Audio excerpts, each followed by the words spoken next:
problem. Aubameyang's duties, he retired from Gabon duties last week, has always had a reputation for bending rules, turning up a few minutes late for team meeting here, missing a squad-wide pre-match COVID test there. But the combination of his consistent goal return and infectious personality always kept him on the right side of every coaching staff he has played under. That was until he was guilty of one indiscretion too many. Sources insist there was no big bust-up or one particular breach of the rules, but the catalyst for Aubameyang's departure to Barca was that Arteta felt his behaviour was threatening the culture reset he intended on delivering. I mean, this is nothing new.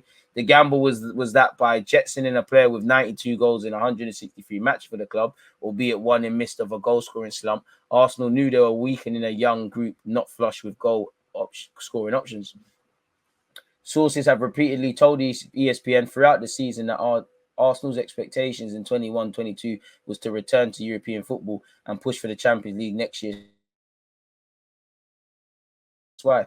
This is in part because of the scale of the rebuild taking place, featuring a ruthless call of once bloated squad paying peripheral or troublesome players to leave while shipping others out on loan. Yet by the end of January, Champions League football was within their grasp, and so Aubameyang's situation asked a larger, more external, I can't even say that word. They asked the question of Arsenal, isn't it? What's more important, the overall long-term rebuild or short-term unanticipated push for Champions League qualification? Both, man. Because both, it helps with the rebuild. It helps for, just because you got Champions League this year, don't mean you're going to get it, and it doesn't need to be a push for 2023. You know, why can't we just admit that, okay, if Aubameyang wasn't behaving himself, we nipped that in the bud, but we can't also ask questions of, we weakened the team. We did not have a plan to mitigate against it. You know, we found a situation that somewhat benefited Arsenal, Arteta, and Aubameyang. We were scoring goals without him, which we're not doing now or didn't do. Why are we trying that? We did save wages. Why are we trying to big up one and belittle the other? It's this sort of dishonest journalism that pisses me off, because there's every logic, as I just said, with moving it on. But we need to ask questions. This sort of stuff around his attitude. When he signed a new deal, Arteta, being a methodical man, had to have considered this. So as much as Aubameyang might have been this, something has to have happened, because Leopards don't, he hasn't changed. Like, why this is dishonest journalism? Yes, Conte and Costa had it. This is the dishonest. This is dishonesty, in my opinion.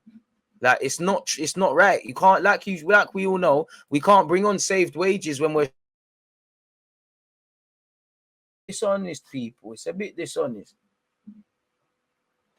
Arteta felt the work he had done at Arsenal in creating a more professional environment would be compromised by continuing to make an exception for Aubameyang. True, fair enough. And again, I agree with what needed to happen, but we can't be bigging up one and gassing up the other. It's something that we're sad to see happen. It needed to happen, but we left our squad weaker and didn't have any plans. And lack of goals among keeping clean sheets as well now has cost us.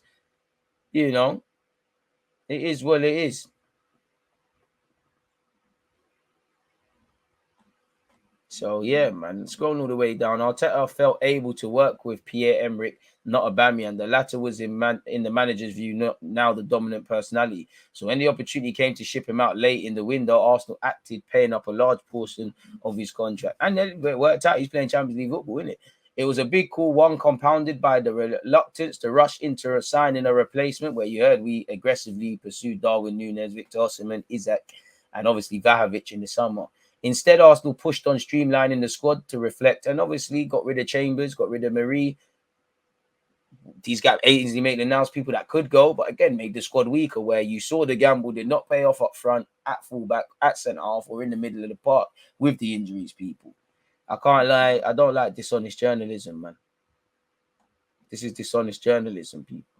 Arsenal's internal planning mapped out qualification for a European competition this season and a push for top four in 22-23. All right, let's see. We have saved peas. We have done what we're doing, you know. We have, listen, we need to streamline and do these things. I'm not begrudging it, but you can't be using it to gas people up. This shouldn't be no brownie points business.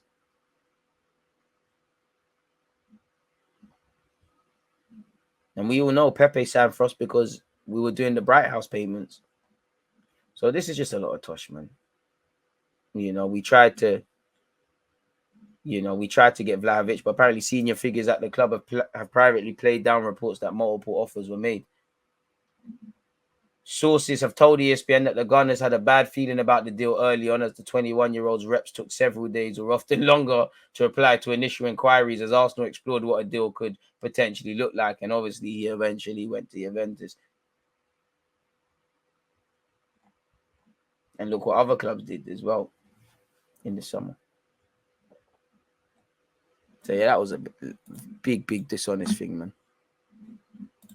Trust, you know what? And that's why I hate the media at times, because articles like that are not honest, because they know that if I do that lying thing, Arsenal are going to keep letting me talk about them and probably use me as a little agent to filter things in, which is jarring, man.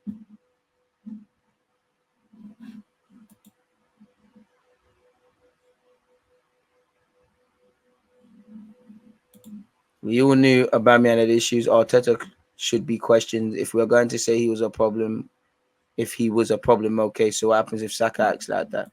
I hear it. And listen, it needed to happen. I don't think anyone can be praised or critiqued apart from everyone.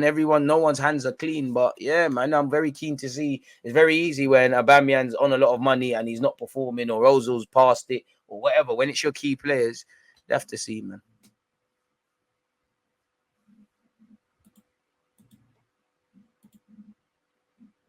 We'll have to see, man.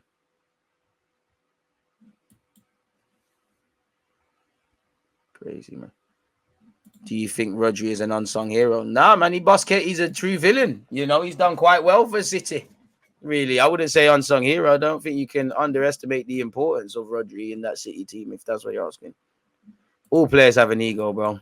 Like, especially the good players, like, especially the good ones, especially if we're some that he's probably worked with as well as a player, you know, especially if we get to where we needed to get to. Patrick Vieira, Thierry Henry, they all had egos.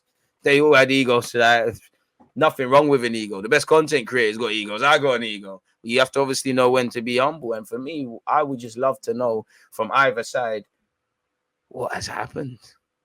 Like, what has happened? You know, like, because he was your captain. You did hear about Arteta once said he had concerns about him, and then he was, you know, he kind of quashed that. He was your captain. He helped with the FA Cup. You gave him a new deal, so you had to think about it. And then what happened, man? Like, but come on, man.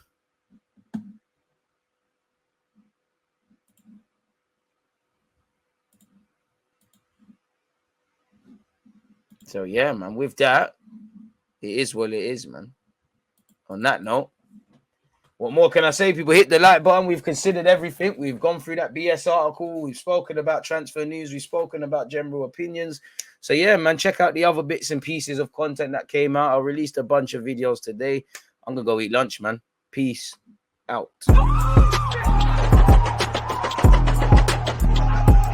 always that active defenders. I think, like,